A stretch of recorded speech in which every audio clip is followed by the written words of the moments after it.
about. My name is Muthu Singaram. I am the founder of the startup Podium, and I've been working on this for the last 2-3 years with Medica, in particularly with the Daphne and her team. The idea of the program is to help startups and also mature companies to interact with each other, learn from one another, to see what's happening in the market and in the marketplace, and what is being looked up by the larger organizations, and also to help the younger organizations. This year, we've been, in a way, I would say lucky, even though, yes, COVID has really done a lot of harm and things. But however, because of COVID, we're able to do this from different locations. And I have over 50 speakers over the next 10 days, speaking, coming from all over the world, and all sorts of experts from different countries. We have a very good demographic presentation. We have a very good male, female orientation. And it's really amazing. We have doctors, we have engineers, we have researchers, you name it, we got them this time. So I think this is one of the better seminars I've done, because it has been easy for me to reach out to all my friends around the world and actually showcase what we can actually do during this time. So with that, and the idea of the Startup Podium is to help startups understand what is happening in the market, and also to learn from users, experts, what they should be focusing, and so on. So I'm going to hand over this really quickly. I know I had 15 minutes, but it's fine. I don't need to speak for 15 minutes. I'm going to hand over to Patma Chandrasekhar, a friend of mine from Chennai, India. She will be the moderator. I'll give you 2 lines of her, and then she can add if she feels I have short sold her. But she's an angel investor right now. That's an important part you need to know about her. And in the last life, she was the founder of Sifi, one of the largest internet companies in India and around the world too.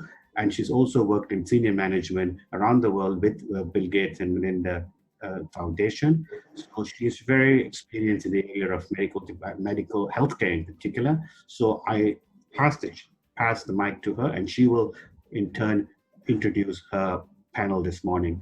And I'm going to turn my video off to have better bandwidth. So I come back on again 5 minutes before you have to finish. Okay, Padma, over to you. Thank you so much. And thank you, my panel, for being available on this channel. Thank you so much. Thank you, Muthu. And it's very sad that in these days of 25 years after internet, we still have to worry about bandwidth. But I'm assuming that that's just a matter of course. So instead of me talking about each of you, maybe each of you, starting with you, Sean, could just say a few words about yourself, maybe about a minute or so, to give the attendees a sense of who we are and what's the perspective we are coming from. So start with you, Sean. Thank you. Thank you very much. So my name is Sean Reynolds, and I've been actively engaged in the medical device industry for 22 years.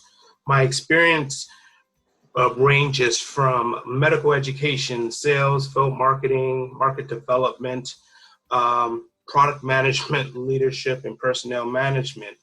I've been exposed to startup companies all the way to large Fortune 500 organizations, and I've launched numerous implantables and instrumentation that has helped contribute over 20 million in revenues for those organizations. I'm currently the Associate Director of Marketing and Business Development for the Kohler company. I am responsible for developing and defining the business strategy for Kohler's medical technology portfolio in the digital health space.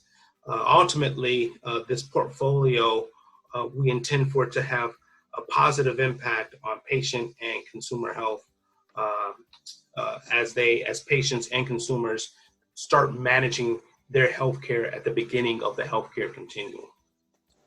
Great, thank you, Sean. So we'll proceed clockwise as seen from my screen. So which means that we will go to Zheng. Is that how I pronounce your name? Yes, Padma, that's correct. Thanks a lot. Okay, yeah. Good morning, everyone. Zheng here. I run a company called Accredify, and today I'll be sharing a little bit about the product that we have called the Digital Health Passport. And I'm sure most of us have been stuck at home or in our country for the good part of 2020. So back in April, we started this project with a Singapore government investment firm called SG Innovate to develop a health passport that actually stores and displays your medical records in a verifiable manner. So we do this in hope to actually facilitate the reopening of the economy in a safe and smart manner. So we are now working with more than 80 clinics and hospitals across Singapore and Hong Kong, with our first pilot to be starting for the Singapore-Hong Kong travel bubble. Happy to share more later. Thanks, Padma. Great, thank you. To you, Sharon Kumar next. Thank you so much. Very good morning, good afternoon, and good evening to all the participants. I'm Dr. Saravana Kumar. I'm from Chennai, India. I'm an emergency physician and somebody who is fighting within the front lines. I also represent Dr. Mehta Hospitals as a GM and unit head, and we are a 400-bed multi-speciality hospital who manage COVID as well. So we've seen closer to about 2,500 COVID patients so far with exceptional clinical outcomes. And I'm here today to share some of the ground level realities of COVID and what this pandemic has brought in or changed the healthcare, basically with the doctors, the nursing staff, with the patients, and also with the hospital organization as an organization. So looking forward to share more later. Thank you. Great, thank you, Sharon Kumar. So we'll move on to Professor Kakanand, right? You work in an academic environment. So it's really great to have an academic opine, because I think you come with a much longer term perspective than any of us do in some senses. And maybe after you introduce yourself, you can kick off your thoughts on how, on the topic of our day, which is how the COVID pandemic has affected healthcare. So you can be as broad or as narrow as you please. Please use your academic podium to tell us what you think. So over to you, Kakanand. Okay, all right. Thank you very much, Padma. Good morning, everyone. I'm Assistant Professor Dr. Kakanand Zheng. I am teaching at the Faculty of Medical Technology in the Department of in the Center of Data Mining and Biomedical Informatics, Mahidol University, Thailand. Well, actually, I'm going to share in the from the academic background who is doing the startup in medical devices. And okay, maybe I'll just start sharing what I think about in the in terms of how the pandemic has changed the healthcare. Well, in terms of, well, this is kind of, the pandemic is a very common situation that we all experience, everyone experience all over the world. I think to start with the how the pandemic has changed the healthcare, maybe it's easier to say how it affects the healthcare. I think it all started with the increased demand of the PPE and other medical supplies that, you know, and the border closure just caused a disruption of logistics and supply chain. And that just made people increase the awareness of prevention in the situation of limited supplies. We do what we can do to prevent. We are aware of the prevention is much better than cure. Maybe that might not happen before because we just live our life and we didn't think much of prevention, something like that. And well, in the midst of overwhelming increase of the medical supplies demand, the situation in countries with higher production capacity, which is like a wartime production, we try to minimize the cost and timely delivery of the essential products. The local markets, this is important in terms of the startup though. The local markets have been promoted in many countries to lessen the interdependencies of the imports, to trying to solve this problem. So I think this is a good opportunities for the startup, though, that sometimes people don't even look at the local markets or the local manufacturers, and then they just oh, okay, when they have no choice, they just look at the local markets, and then these capabilities, you know, these resources were just unveiled to everyone. And a lot of other hidden capabilities have been unveiled in this common crisis around the world. We do social distancing, but in a sense, I think we are more connected. Technology and resources are shared, and we all know that we cannot be isolated be survived. So we have to be collaborated. We have to collaborate. People collaborated unexpectedly. Sometimes strangers became collaborators in the crisis. And I think it's the beauty of this pandemic. And one thing I like about this is the technology adoption. In developing the medical device, one part, the hardest part, I think, is the technology adoption. Sometimes it is hard for people to adopt the new technology. And in this situation, you can see that some technologies that people had long been reluctant to adopt have turned to be the hope or even the solutions of the current or of the current situation of the pandemic. The examples of such technologies are telemedicine and the mRNA vaccine.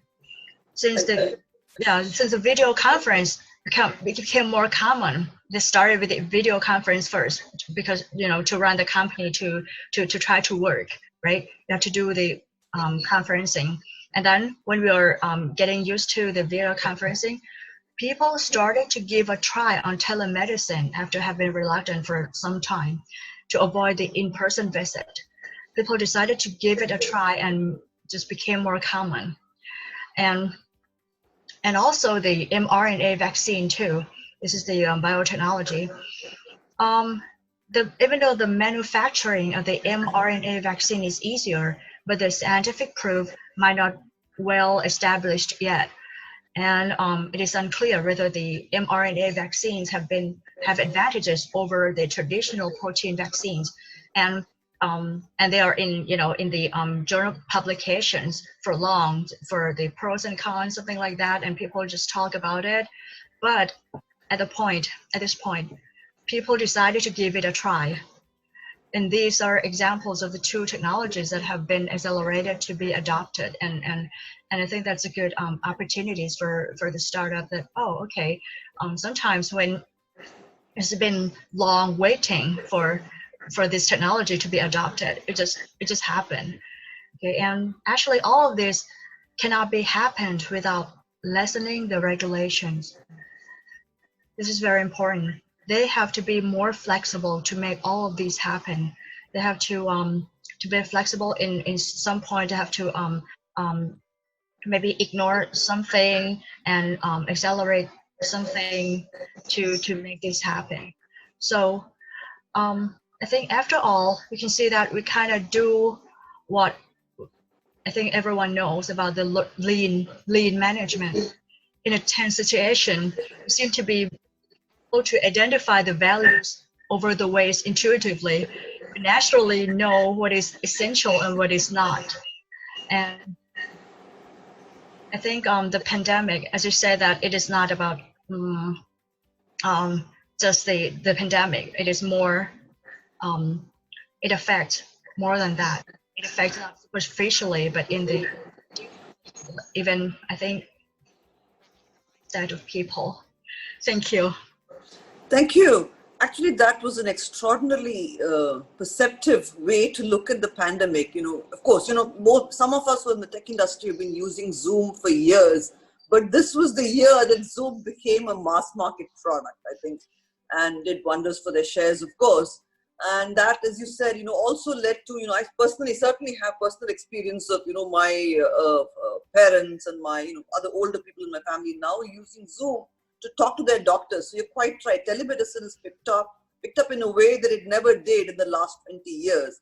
And your third point about the mRNA vaccines, as somebody who's been in the vaccine industry and as a funder for the last, 20 years or so, I've been watching, we always used to talk about mRNA. It's a great platform, but nobody wanted to try it, or nobody was actually had ever produced a vaccine. And here we are, we have something facing us right in the face, and the first two vaccines out of the gate are mRNA vaccines. We know that theoretically the platform should work very well, but it's really great to see that somebody's actually produced something.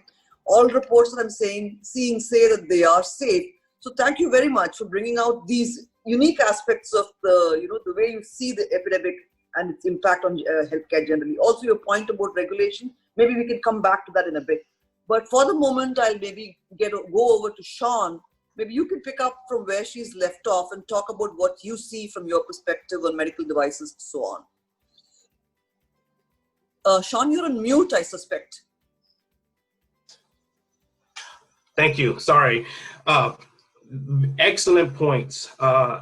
With my experience in medical devices, I was fortunate to work with two organizations when, as we're undergoing the pandemic now. The first organization that I was with when we all went into lockdown globally was with the Stryker Corporation, with Stryker Spine. And then I moved over to Kohler, and I was able to see how two very large organizations respond very quickly and dynamically to the pandemic, not only from the standpoint of actually providing additional resources, additional product that was needed from a healthcare practitioner standpoint, but also just re-envisioning how to work and continue to move the work forward. So for instance, if you would speak with someone classically about where should R&D and marketing be located, the argument was always they needed to be under the same house. They needed to be in the same building so that you could have that dynamic collaboration. Because if you didn't have it, then your development process would stall. I didn't see that. When I was with Stryker Spine, my group that I was managing at the time, we launched 4 products in 3 months. And that was working from home 100% of the time, using Zoom, Teams, WebEx, GoToMeetings. We were able to collaborate with the engineers and then obviously use certain safety protocols when we needed to be in the same room. So that involved the various testing protocols that were implemented to test your temperature and make sure you were protected with protective apparel. But we were able to move things forward. And so now what it has done, it has given pause to human resources groups, marketing leaders, engineering leaders.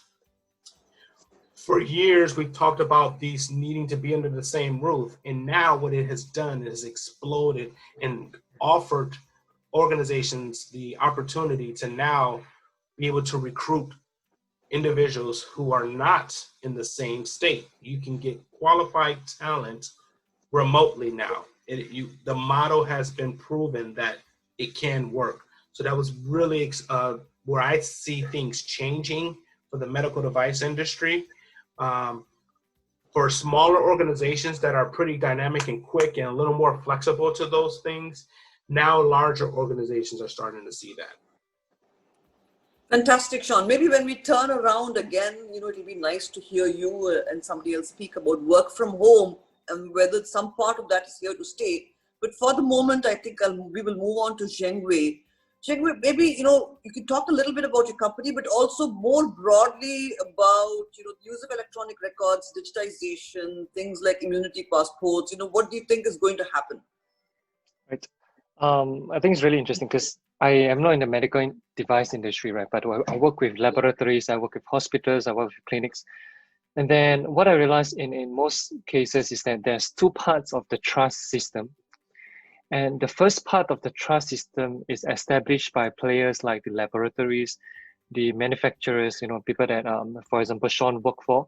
They are the one that ensure that the procedure are followed in the right manner, ensure that the testing accuracy is there. Right? That's the first part of the trust system. But the second part of the trust system is actually the mode of delivery of such results.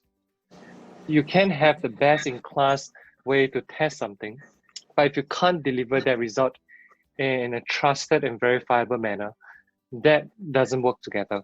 So the same for us. So we actually focus on the second part, which is actually the mode of delivery of the results, and we don't touch the first part. In that sense, if we were to deliver a verifiable, trusted result, but we don't work with the right laboratories, that wouldn't work as well. So marrying these two has been pretty important for us and finding the right partners to work with. and pretty fortunate in the sense that COVID really accelerated the adoption of new technologies. I haven't been in the healthcare industry for a long time, but I've heard about how difficult it is to get into the healthcare industry, and how there's so much bureaucracy, how there's so much red tape when it comes to procurement. But I think when the pandemic came, a lot of things that were good to have became a need to have. And that really accelerated, the sales cycle, adoption from the management, and even the actual deployment of the solution itself. I think going forward, there will be a lot of private-public collaboration, because I think in the past, healthcare has been difficult because everybody is quite fragmented. In most countries, we have the public healthcare system, and we also have the private players. They generally don't talk to each other that much, and it's almost like they're always in competition with each other. But what I've seen in the last six months of being in the healthcare industry, that the private and public sector has been collaborating very, very well together. Usually it starts off from the public sector providing the infrastructure, the foundation, and then the private sector coming in to fill up the gaps and trying to make sure that demand and supply matches each other. So if I were to make a guess, I think going forward in the healthcare industry, we will see a lot more public-private collaboration, and that synergy will be greater and greater. Thanks, Fantastic. Padma. Thank you. So maybe, Sharon Kumar, you're the man in the hot spot. You can't go away into digital space. You can't go away into virtual space. At some point, you have to deal with people physically. So maybe you can talk a little bit about that, and then comment on the virtualization. Has virtualization helped you at all? But really talk about what it is like living at the front lines. All right. I managed COVID in the front line, and I've also been a victim of COVID, me and my whole family. So I've been as a patient myself, and also I had to run a hospital, ensuring that we sustain the business. So I will put perspectives in all these three different buckets and see, and I'll tell what actually happened on the ground level. So let's talk about the doctors and nurses, and healthcare workers, and what happened with them. So clearly, when COVID came and we realized that the risk of exposure is at least 30% to 40% more when compared to a normal person. And the mortality rates are significantly higher in healthcare workers, where we are about 6 to 10% higher mortality. This clearly instilled fear in many of the frontline workers. So what it basically resulted is at least 20% of the nursing workforce, or at least 20 to 30% of the nursing workforce has disappeared, right, in the first month. So that has clearly put a lot of constraint over the system itself, and they don't want to return back to work. So that's something which we all face, the fear to be on the front line and to manage. And it also resulted in, say, a forced retirement of certain cohort of clinicians, believe it or not. Some of the senior clinicians have to take a forced retirement. And for some, the institution asked them to stay at home. Reason being is typically we don't want to restrict them as well. So clearly we are lost and very experienced cohort of clinicians in the healthcare setting because of this, and many of them have not returned back yet to their post. So that's one. And interestingly, it forced adaptation to the clinical teams. So that's nice, where we typically had a lot of, I wouldn't say resistance, but reluctance among the clinical community to adapt to newer tech, especially something like EMR and telemedicine. But because there are no other choices and they need to continue to talk to their patients, many doctors have taken up telemedicine platform. That's one of the good things which actually happened. The work environment significantly changed. So we need to be on our PPEs all the time, and clearly with less workforce, that has increased the work hours, and also we got to work with PPEs. And there are a few difficulties working with PPEs. For example, it's not that easy to enter an EMR when you are in your full PP. So we may, or we have to move to the traditional paper-based documenting system, because it was very difficult for us to use a tab or a phone to put our routine notes. So that was something interesting, right? And clearly high stress because of the increased work hours among most of the doctors and nurses. So that is expected. And with few clinical teams, they clearly built a disproportionate amount of volume for themselves is what I would say. The internal medicine, the pulmonology team clearly had a lot more volume coming in. And what's interesting to note is acute NCDs, non-communicable diseases, especially the cardiac and others, significantly dropped, closer to 40 to 45% drop. So it was quite interesting and amazing to see how where all these sudden acute strokes and heart attacks disappear. So they didn't turn up to the hospital. We don't know what happened to them. So really, this was the scenario across all the EDs in the country. And we didn't see any NCDs at all. And trauma obviously gone down significantly, at least 80% or less, partly because most places had lockdown and clearly no travel. Right. So this was with the clinicians and healthcare scenario. So what happened with customers is clearly the fear of hospitals. Nobody wanted to turn. So that had led to decreased visits to routine healthcare checkup and also something like, say, vaccination in pediatrics. So the vaccination or the routine vaccination for the children declined by at least 80%. So the impact of this delayed vaccination or missed vaccination, we are yet to see. So that's one of the long-term problems of pandemic, which we are seeing, we will see in due course of time. So that's one. Clearly, nobody wants to come for the routine follow-ups to see a doctor because now their risk of getting themselves exposed to COVID in an emergency unit or in an OPD setting is much higher. So most of them prefer contacting their doctors through telemedicine. And interestingly, when we looked at the telemedicine utility data among the customers, so more than the new customers, it's the existing chronic customers who wanted to touch base with their clinician. They adopted telemedicine more than the new customer volumes. So that's something interesting which we noticed, especially the chronic diabetes, the nephro cases, psychiatry. So these are the three groups who actually had more volumes than specialties which actually require a touch. For example, a neurology, which basically requires an examination, and even pediatrics, which needs a full set of examination before we prescribe something. Services like OBGY, what happened is many regular service providers, since they have shut their organization because they won't be able to manage COVID or somebody with a suspected COVID. Typically, you know, the customers, especially with specialties like OBGY, obstetric and gynecology, would prefer the same doctor to follow up until delivery. Now, interestingly, many of those doctors stopped practice and now they started switching. So we clearly saw a lot of late case pregnancies turning in for deliveries because there are only very few hospitals who are able to deliver COVID suspected or COVID positive mothers. So clearly that's something new which most of the hospitals have to adapt to. COVID surgeries, basically somebody who requires emergency cesarean or a normal delivery but with positive COVID. So that's one.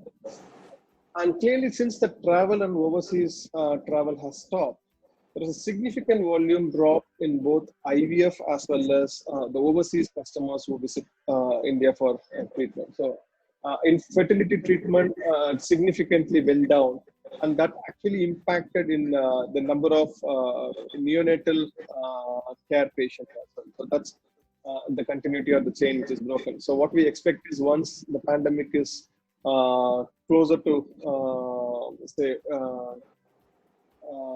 over, once the travel opens up, so a lot of IVFs will definitely go up. So that means we are setting in for a lot of deliveries probably in the next 2 years. Okay. And clearly non-essential and elective surgeries also went down significantly. So all your cosmetic procedures, all your long-standing hernias and long-pending surgeries, gallstones, renal stones, they all disappear. So they basically wanted to wait until the pandemic gets over before they come back in.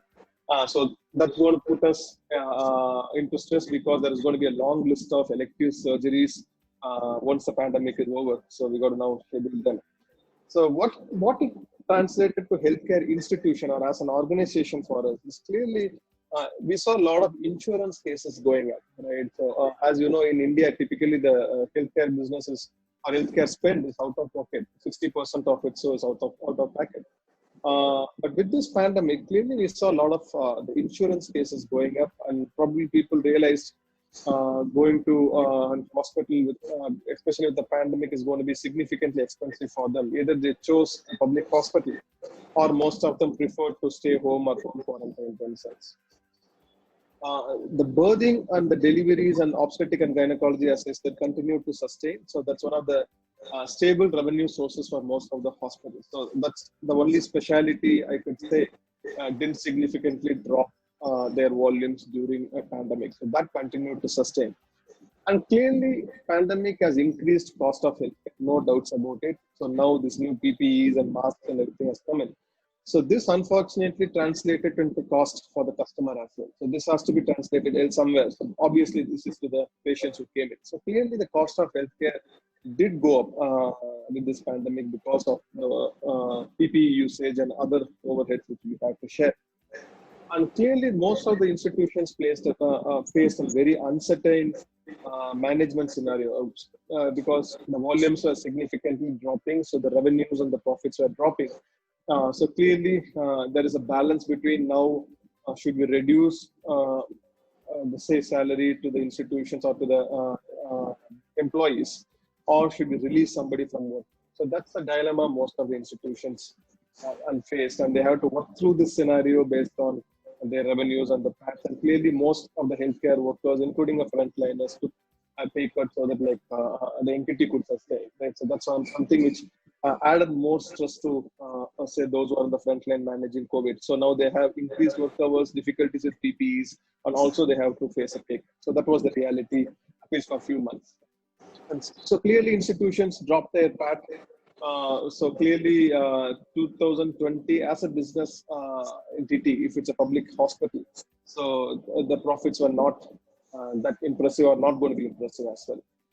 And so there are newer ways of work which hospitals explore. So that's something interesting which was never tried out in a healthcare, I would say, where now the back-end operations with regards to say the HR, the doctors' relationship management, the finance teams, all those clearly moved to a work-from-home environment. So we don't want them to come to the hospital for the risk of exposure. So that's something which we tried out, and interestingly, this worked for the institution as well. So we realized there is a possibility in healthcare now where we can actually put a significant back-end operations out of the hospital to work from home. So that's something which we realized.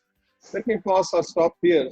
So I think this is in broad what we saw on the ground level. So maybe later I can brief a few more points. Thank you. That's a very, very comprehensive overview from the front line, I think, of how hospitals, physicians, and care providers are reacting. So maybe we'll just pick up the thread a little bit from there. And I know we've touched on this whole work from home and how it's been efficient. I mean, personally, I found many of my meetings are far more efficient than they would be probably if they were in person. But there's also a loss of the personal touch and the personal communication. Professor, maybe you want to kind of pick up on this theme and give us your thoughts on whether you think there might be a permanent shift, because people have learned to work from home now, and organizations have seen that work from home actually can be productive and there is a cost reduction. Maybe you want to talk a little bit about that, and then add anything else that you think is your perspective on the larger socioeconomic impacts going forward of the epidemic. Professor Kakanand. Oh, okay. Thank you for the question. It's very hard now. Well, actually, what affect me for the work from home is in the education point of view, the teaching, the classroom. Yeah, and I think that's another thing that is not quite medical. Okay, yeah. But one thing that would be medical, a little bit medical, is the medical education. Maybe that. Well. Feel free to talk about education in general, because I mean that's a COVID impact. It's a huge impact, actually. So yeah. I could do both, because I'm teaching the medical science. So yeah, that effect in terms of it sounds like you have to rethink the scenario or the mindset or or how you learn in a different ways. Because normally in teaching in the medical science education, you have both lecture and the laboratory practice. So, and it affects both the laboratory practice and the lectures to, you know, so that to students can get the to obtain the learning objectives. To accomplish that, it's very challenging. And well, first of all, the first reaction would be, okay, imitate. Okay, what we do, just we just kind of, okay, imitate what is in the classroom setting, and implement that on the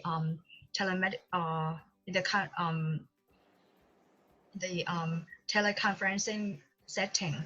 But that didn't work well in terms of the learning objectives.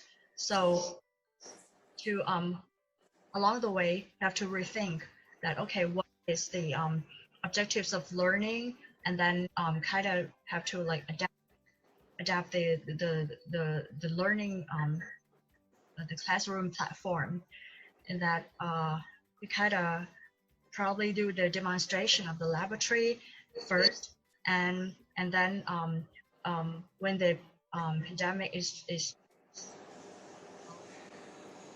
we can come to the lab again, and then do the real practice instead of the virtual practice. And for students, they, well, at first they were panic about that, but then the good thing about it is that they can repeat the pre-laboratory lecture before they come to the real laboratory practice, something like that. And that would something that as I mentioned about the lean management, we kind of have well, when we do the lean management in the situation that in the normal situation, in the peaceful situation, it's just hard to even identify what are the values and what are the ways, and we kind of want to keep everything, and we don't we are reluctant to discard something, and we think that everything is important. But in this situation, it sounds automatically that very natural that we kind of know that, oh, okay, this is not important, this is important, and we kind of reorganize something and come up with an idea. So we kind of innovative in some sense in terms of the in this even in the education in the classroom. Right. No, I think that's a very interesting perspective, and I'd like to pick up from there and ask you, Sean. I mean, do you think that post the pandemic we will return back to full offices, one desk per employee, all of that stuff, or is there a certain amount of work from home here to stay now that we know it works? So maybe you do hot testing, maybe 3 days a week, 2 days a week, all of that. I mean, your views on that, if you have any. I firmly believe there some element of work from home will remain. The one thing we have to think about with working from home, we've shown that we can be productive, but there's also that negative element. We're very social creatures. What was interesting, I think Fast Company did an article this past week on social capital theory and how it's been impacted with work from home. And essentially, social capital theory is just the study of individual actors and their relationships and how they engage with social structures in which they are embedded. So if you think about work from a traditional sense, we have this engineered environment of a building. You show up at 8 a.m., You go to lunch at noon, you leave at 5. And from there, all of the social action will occur during those work hours. Well, now you're work from home. You don't have that same access to individuals from a live person-to-person standpoint. So the companies that are going to be very successful in continuing to have work from home and continue to see positive results, those leaders of those organizations are going to have to put more thought into the positive interaction. They're going to have to make it more fun. So for instance, more meetings via Teams, not necessarily 2-3 hour meetings, but short meetings so that your team can get together collaboratively via the video conference. But then you also have to engineer in the fun aspect. So on a Friday at 5 p.m., we'll have a virtual cocktail hour where work will not be discussed at all. So you sort of have to engineer some of these things into place to replace what you don't have from a actual physical standpoint. I think it will be here to stay. If I had to put a percentage on it, I would assume 25% of what we are experiencing from our work from home will stay. The majority will go back to what we're used to. Very interesting. So maybe Zheng, you want to say something about that? Then I will start with a different question for Saravana Kumar after this, after you add your bit, Zheng. Sure. For us, we are a very small team, so we look at it in a very different manner. It was quite a culture shock for us when COVID came, because we have always been a very family-like company where we spend almost every single day together. Sometimes we even grab a beer together on Saturday, and then we go rock climbing on Sunday. We see each other basically 7 days a week. And then when COVID came, we were all kind of forced to be separated. We did a few things to change things up so that we can still continue having that social elements. So the first thing that we did was a short 10 to 15 minutes stand down meeting at the end of each day. It is not really a very bureaucratic meeting in the sense that we have reporting and stuff like that. It's not. It's more to share about what we did today and what we're going to do tomorrow. So think of it like you sharing what you do with your partner over dinner, right? So it's just a very, very casual one. And then we also implemented a monthly lunch session where we all dial in together on a Friday. The company will provide food and send it across to everybody's home. And then each one of us took turn in the last 6 months to kind of share something about our domain.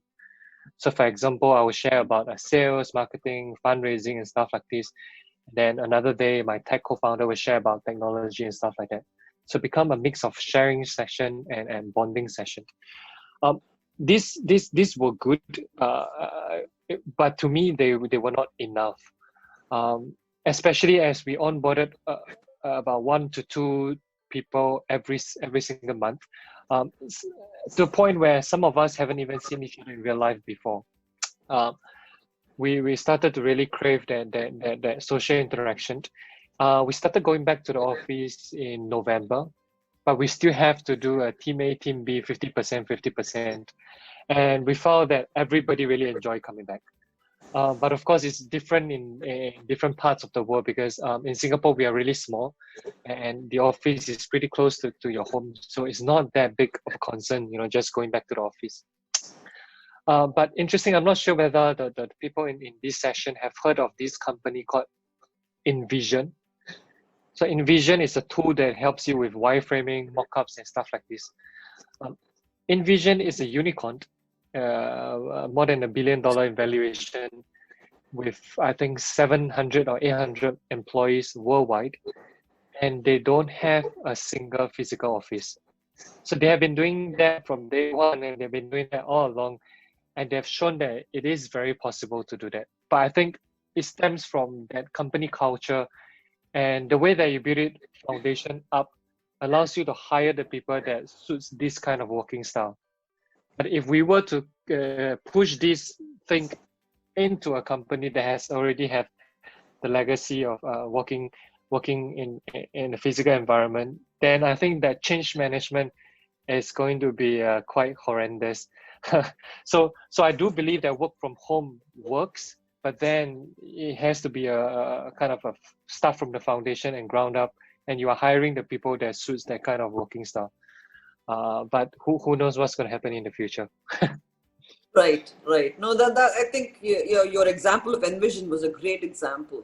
I'd like to switch to something slightly different when we're beginning with Saravana Kumar, because we, kind of underestimate the impact on the individual of having, being forced to work from home, lockdown, wear masks. There's a whole behavior change that we're compressing and expecting very rapidly from a population that's not used to it. I will, leave out, I think, countries like Japan probably, which have always had mask wearing, even pre-COVID, you used to see that in the metros and so on. But most rest of the world, I think this has been a huge, how shall I say, a change to make in the way we behave, our, mental attitudes.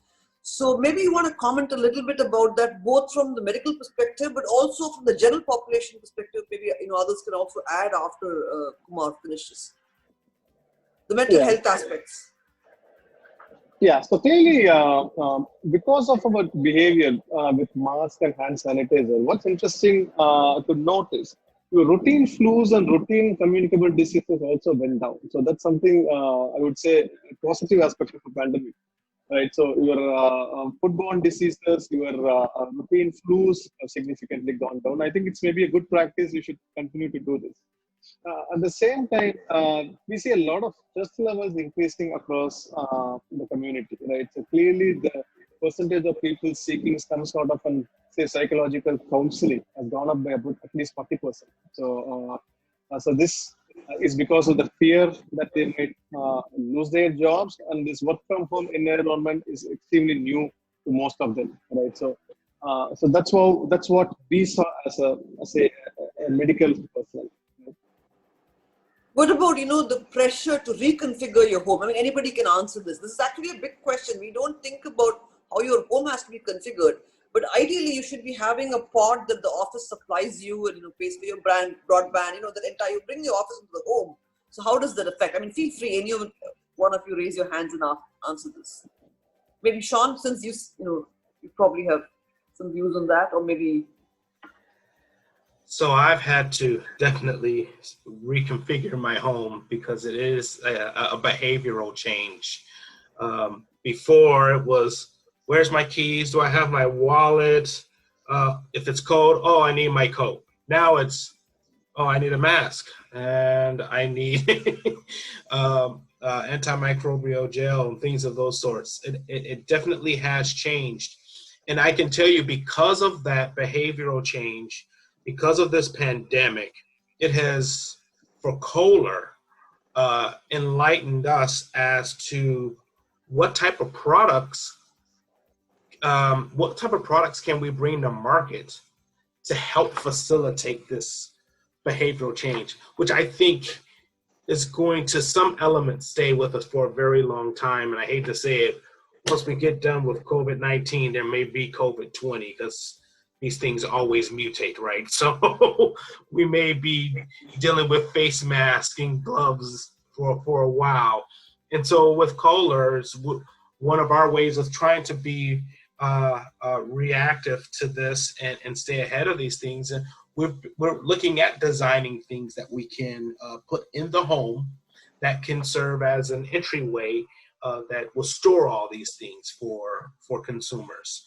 That way, you can get a much better management of your health upon leaving and upon entry into the home. So I think not only since Kohler is doing this, I'm sure there are other organizations around the world who are looking at this as an opportunity to provide products that can help the consumer. Right. That's a perfect segue actually into business opportunities that, new business opportunities that have come up because of COVID. And maybe, we can start off with Professor Kakanand, maybe a quick 1 minute from each of you. But before that, Professor Kakanand, would you like to just talk a little bit about how hard it has been for people to, work from home, in the sense of it's not just the mental health, it's also, it's not as though everybody lives in a palace. You've had to probably, segregate one portion of your living room or one portion, your spare bedroom into an office. You have kids walking in. It's very hard to preserve your office. So maybe you want to add a few words about that. Then we can start talking a little bit about business opportunities, and then we'll throw the panel open for questions. Okay. I'll just share from my perspective and my experience, though.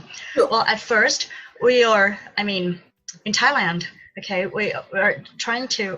We're not that.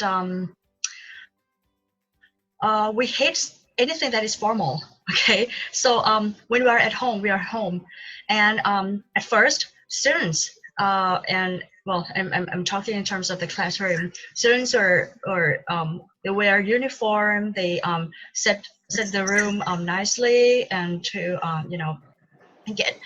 make it professional, something like that. But then after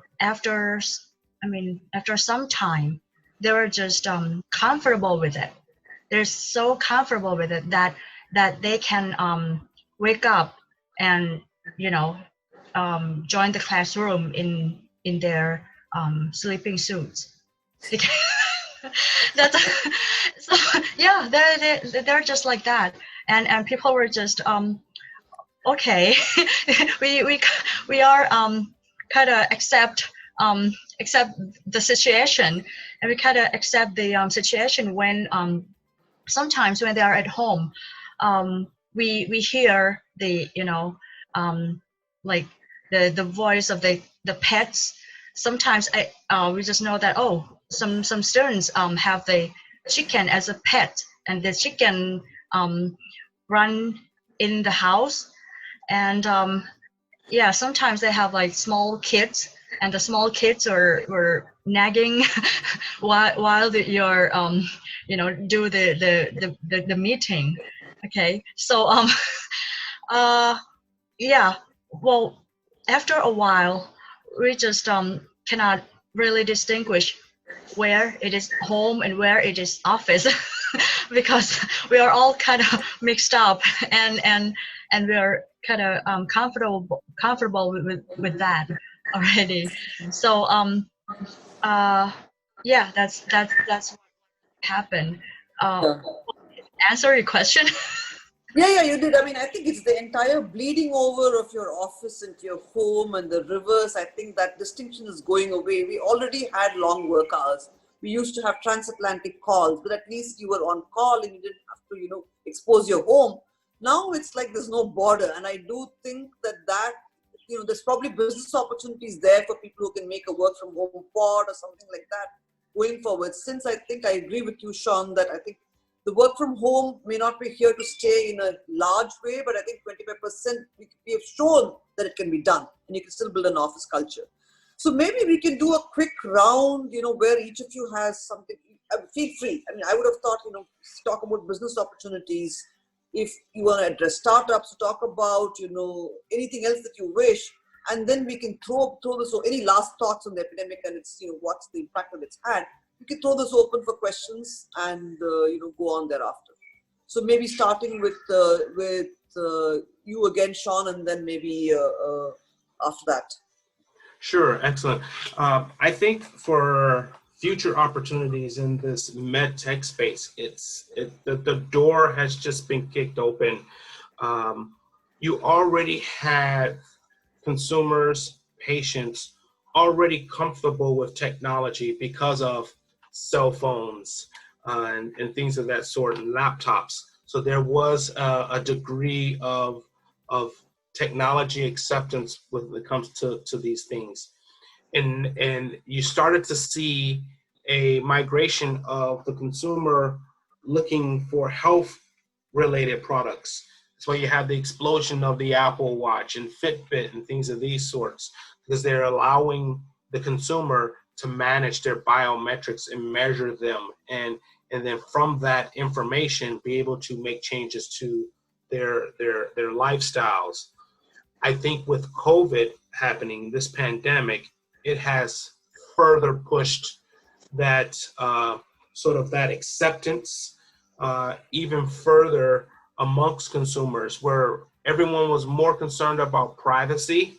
I think that has lessened a bit now, because you now see the explosion of digital health companies, remote patient monitoring companies. These organizations are going to be able to provide products that can help consumers and patients manage their health at the very beginning of the healthcare continuum from a preventative standpoint. So now they'll be able to manage these things. They can determine if they have blood in the urine, which would prompt them to go to a doctor, or if they have blood in their stool, that will prompt them to go see a gastroenterologist. So I think you're going to see a proliferation of these.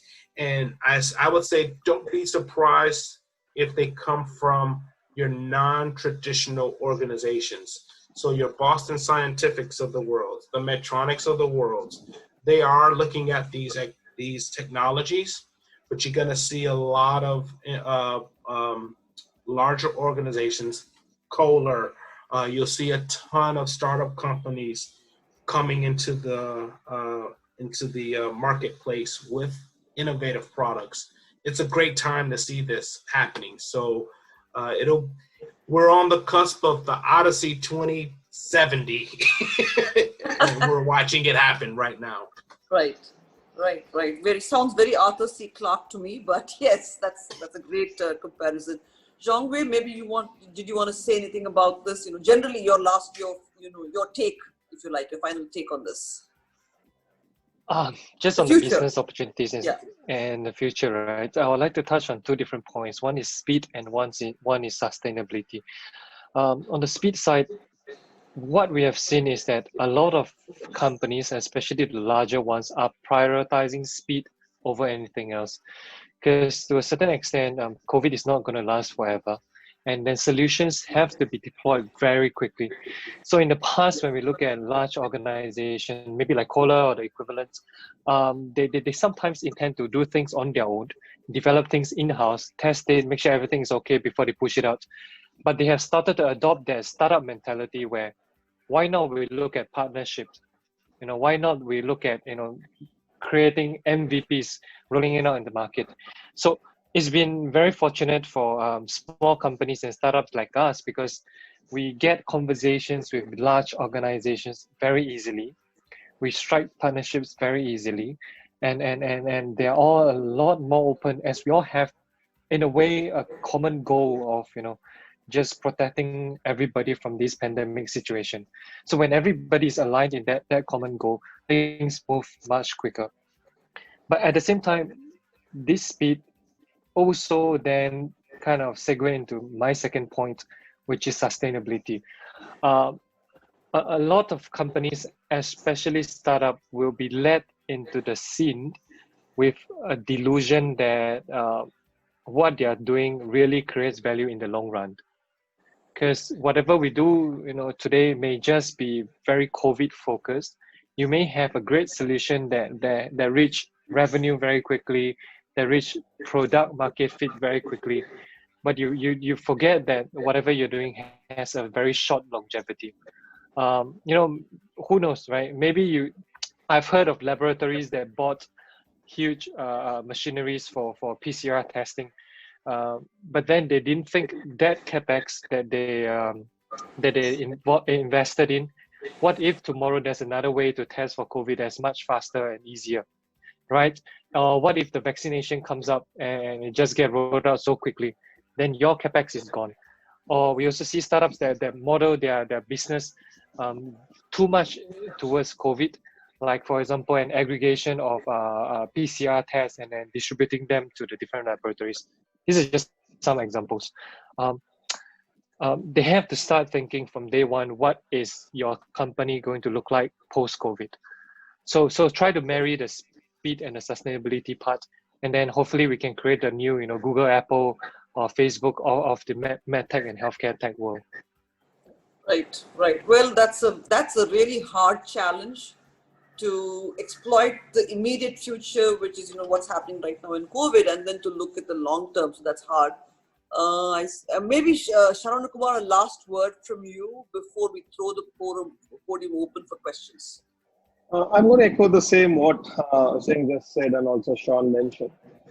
So the adaptation of technology among healthcare providers is clearly on the rise. I think that's a good sign, and that's always been a problem because always the doctors especially are much more reluctant to adapt to new technology. So that's a great opportunity the pandemic has given.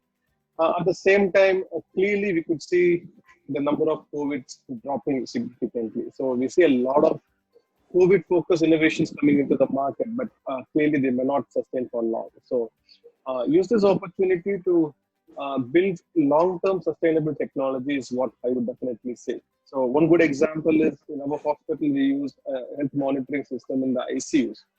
Clearly, which gives live data to the intensivist so that the number of visits to the ICU gets lesser. So which clearly proved it can improve clinical outcomes by at least 6 to 7 times, right? So our mortality rates are less than 1%, so which is 6 times better than the national average. So we are seeing benefits of it, and we know these kind of technologies will help even beyond COVID, right? When the NCDs and new acute events start coming in, right? So, so I think companies should start now focusing on what's beyond COVID now. So clearly we're going to have rise of post-COVID complications, NCDs, and our routine diseases will pick up. So I think that's where we should focus more on.